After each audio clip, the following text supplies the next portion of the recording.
want an end to the profit at all costs mentality, because if we don't build an economic future with people at the centre in a sustainable frame where we are respectful of our planetary boundaries and the need to change our energy and technology systems to have a living planet for human beings, the world could fund it right now, and yet 70% of the world's people have no social protection.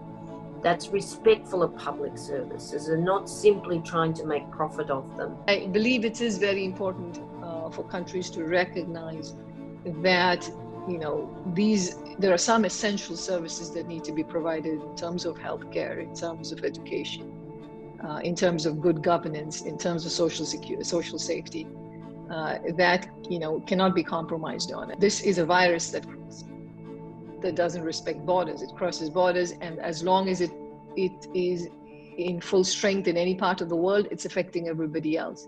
So this requires global cooperation to deal with it.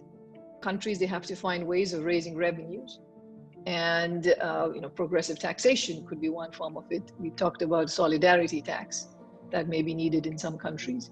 Nature strikes in ways that we cannot imagine, and we've seen one. And climate change is, you know, could be even worse, and so we have to prepare for that.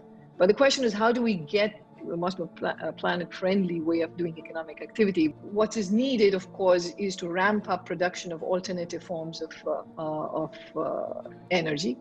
Second, to have infrastructure that's much more climate-friendly.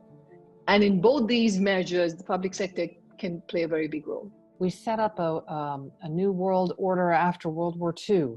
We're now in a different world than we were then. What can we be doing differently? And the World Economic Forum, I think, has a big responsibility in that as well, to be pushing the reset button and looking at how to create well-being for people and for the earth. I think the key is to put the health of people and the planet first. And that's what's happening on COVID-19.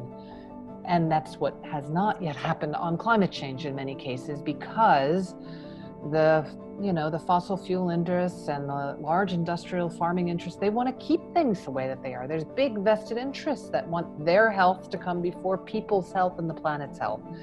And what we're learning from this crisis and pandemic is it is possible to switch it.